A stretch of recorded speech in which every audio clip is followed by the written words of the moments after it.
And that next is House Bill 5097, sponsored by Deputy Speaker Lima.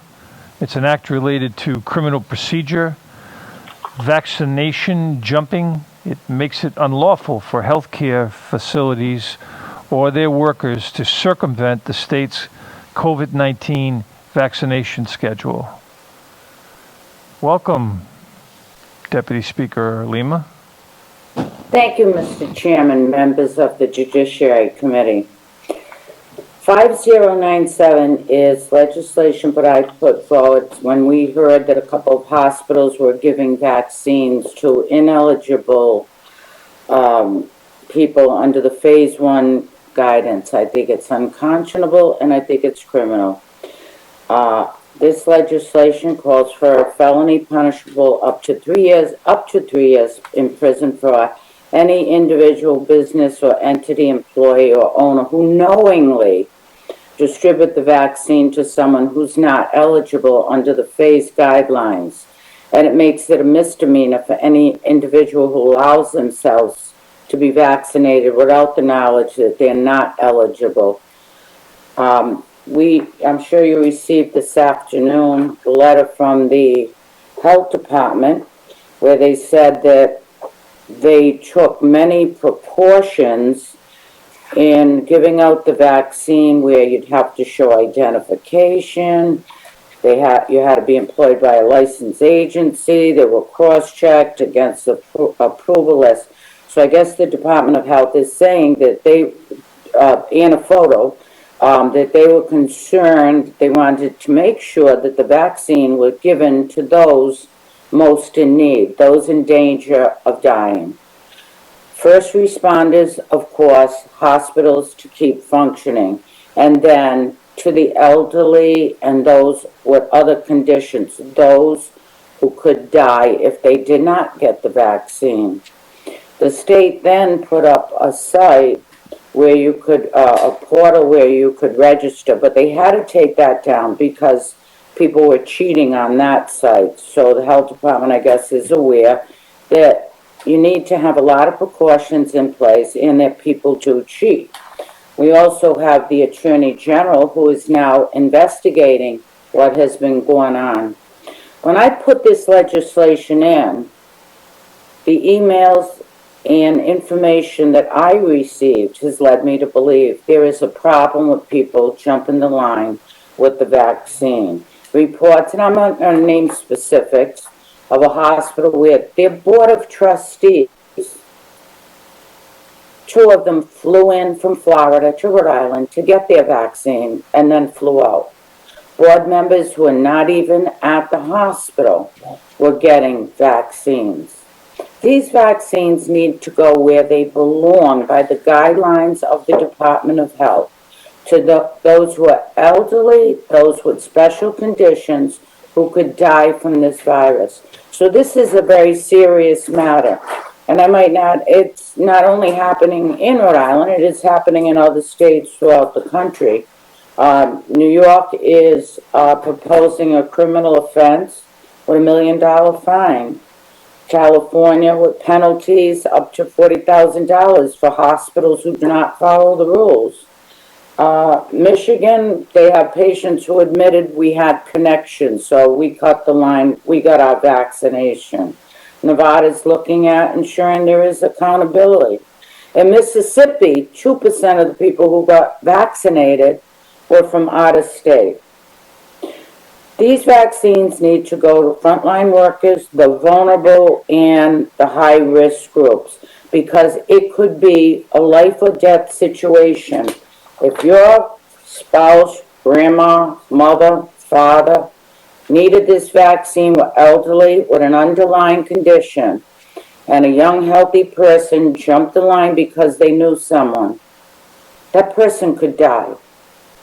So it's very serious that we have in Rhode Island a strong detriment to those who cheat the system, to show it's free from political favoritism or elitism. And this is especially true when I started drafting this legislation. The Washington Post said we were the only state without a plan. in place for equitable vaccine distribution, which made it even easier for vaccine cutting. I did get a call from 2 hospitals when I proposed this legislation, reassuring me they were not cheating. So I think a strong deterrent sends the message was received, but we need to enact a law that Rhode Island, we're not going to tolerate this type of behavior. As I said, it could be a matter of life and death. We should not tolerate even a hint of favoritism in the distribution in Rhode Island. The allegations that have come forward that the Attorney General is now investigating are very disturbing. So, if you feel the fines need to be changed a little, I'm fine with that.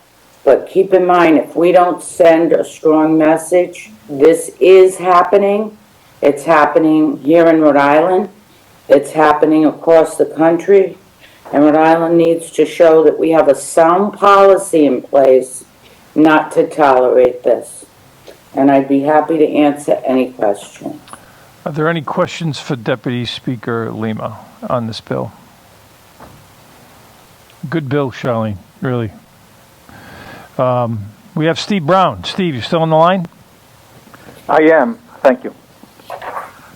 As you know, Chair, members of the committee, we have submitted written testimony in opposition to this legislation. I just want to briefly summarize the concerns we have, because obviously we certainly acknowledge and agree it's unconscionable if for people to jump the line in getting the vaccine.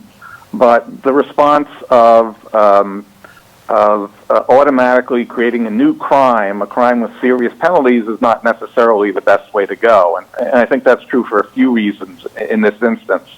First, as Representative Lima indicated, she put in the bill after media reports about health hospital employees, hospital board members getting the vaccine. But what we've learned since then, for good or for bad, is that the Department of Health has acknowledged that it was not inappropriate under the standards and guidelines at that time for the vaccine to be used in that way.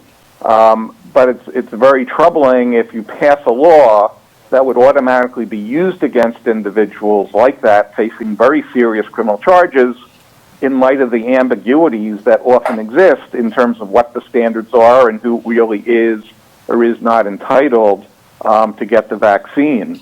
The fact that the Attorney General is investigating it, which I think is a very good thing, suggests to us that there are probably already laws on the books that would address individuals who knowingly violate the standards, and adding additional crimes is something that the ACLU has raised concerns about for many years now, that it really goes against the whole goal of justice reinvestment, dealing with incarceration. You shouldn't pass new laws with new crimes, new penalties, unless absolutely necessary to address some loophole in the law, and we just don't think that exists here.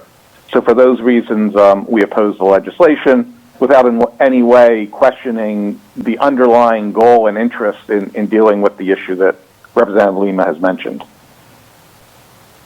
Any questions for Steve Brown? Mr. Chairman, may I respond? You may.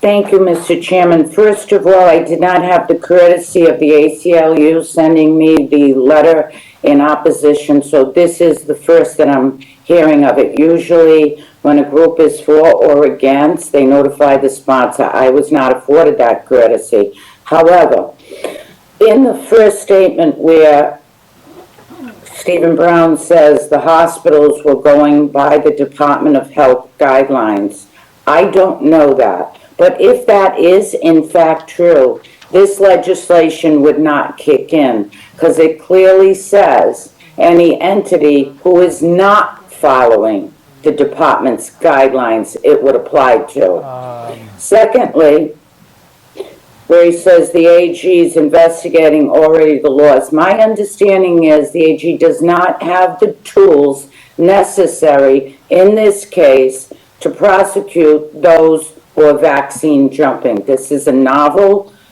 situation. It's new to us all.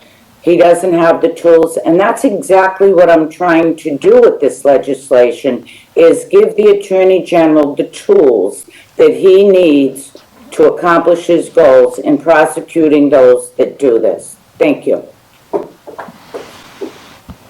Any further questions of Steve Brown?